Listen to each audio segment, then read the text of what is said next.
conspira para que o Bolsonaro não conclua o seu mandato na integralidade.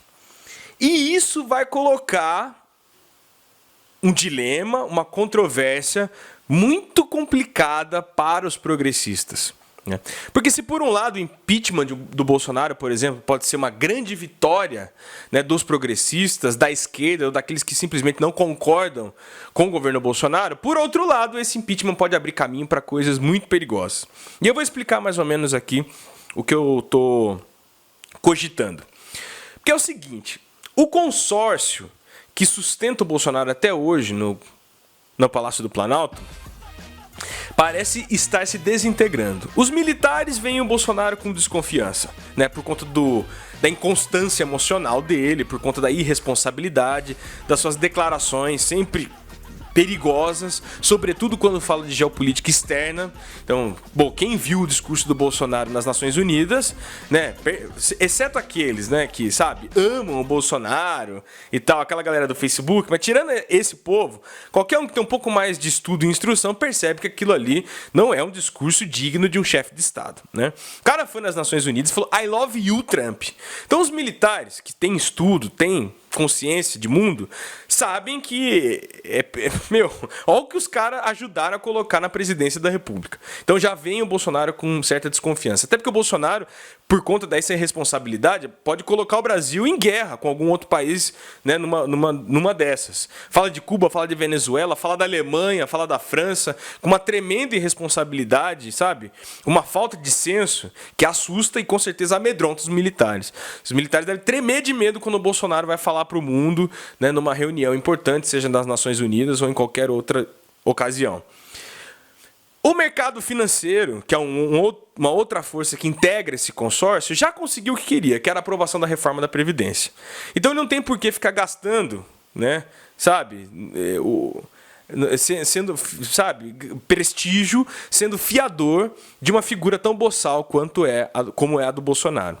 E o lavajatismo, que é a terceira força predominante que conforma esse consórcio, também não está satisfeita com o Bolsonaro, por conta das recentes tensões entre ele e o Sérgio Moro. E essa desintegração do núcleo, né, que sustenta o Bolsonaro, que sustenta a governabilidade do Bolsonaro, somado a outros inimigos que o Bolsonaro tem. O Bolsonaro não se dá bem com o Rodrigo Maia, o Bolsonaro tem até o Papa como inimigo, o Bolsonaro tem a Folha de São Paulo, a Globo, enfim, outros tantos setores estratégicos da sociedade brasileira como inimigos. Então, tudo conspira para que ele não conclua o seu mandato. E assim, muitos setores que são aliados, né, a ele ou ex-aliados, veem como benéfica a possibilidade de repente ele não concluir o mandato, dele sair da presidência. Né? Nem estou falando aqui da oposição declarada de esquerda e tudo mais, entendeu? E aí tá, considerando então que para muita gente interessa que o Bolsonaro deixe a presidência da República, eu vi hoje um vídeo do Mourão fazendo uma palestra. Rompeu o seu silêncio para dizer à sociedade brasileira o que pensa sobre o Brasil, sobre política externa. Eu entendi aquilo como um aceno, como um jogador que começa a aquecer na beira do campo, sabendo que existe a iminência dele ser chamado a entrar em jogo. E o Mourão fez alguns acenos e tudo mais, para a esquerda, para a direita, e isso coloca a gente numa baita encalacrada perigosíssima.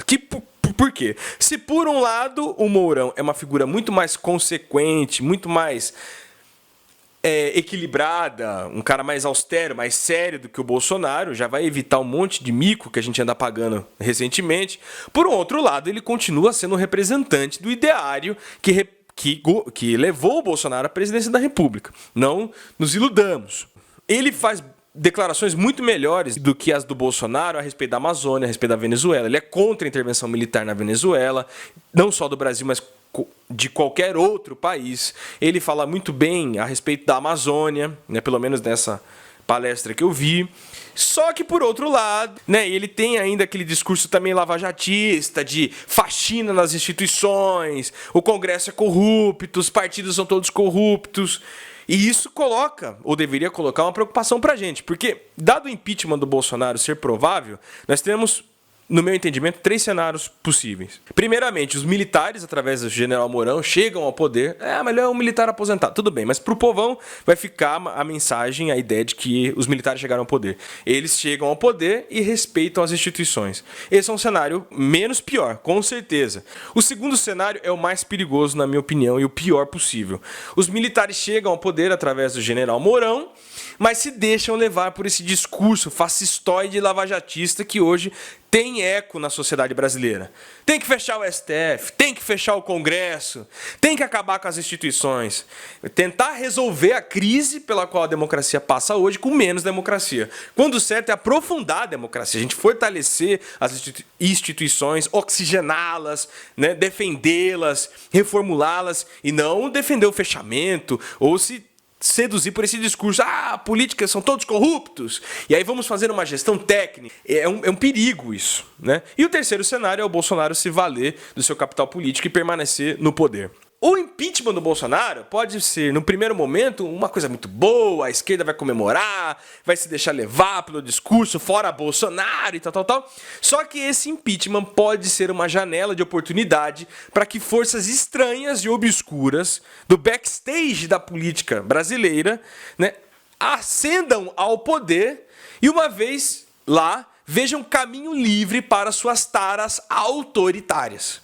Esse discurso lavajatista é complicado demais. O lavajatismo é um partido político que surgiu no sistema de justiça brasileiro que tem como principal bandeira o combate à corrupção, mesmo que, se necessário, desrespeitando as próprias leis e a justiça do país. E isso se transformando num projeto vigente de poder. Gente, isso pode dar muito errado, né? A gente achar que a crise pela qual passa a democracia brasileira se resolve entregando o poder para uma casta de iluminados, sejam lá os militares ou os procuradores da Lava Jato, isso nunca deu certo, entendeu? Isso é flertar com o autoritarismo. E isso está no radar político de possibilidades plausíveis para o Brasil. Então, a gente pode se seduzir no primeiro momento pelo impeachment do Bolsonaro, e aí é legal, né? Todo mundo ganha like no Facebook, vai ser legal pra caramba, né? Muito vídeo no YouTube, lacrando, ei, que beleza, o Bolsonaro vai cair, né? Tudo bem, é lógico que eu no meu íntimo também vou ficar feliz com a possibilidade do governo Bolsonaro se interromper. Talvez seja necessário, também temos que aceitar isso, mas, né, mais uma vez, em pouco tempo, em poucos anos, a gente interrompeu o rito democrático do nosso país. Tem um preço, terá consequências, e se a gente quiser falar de política com P maiúsculo, nós temos que estar prontos e cientes das consequências que isso pode gerar, de que um evento como esse pode gerar, né? Porque o que vem depois do Bolsonaro? Quem vem? Para quê? Pelo quê? Isso abre campo para alternativas muito perigosas.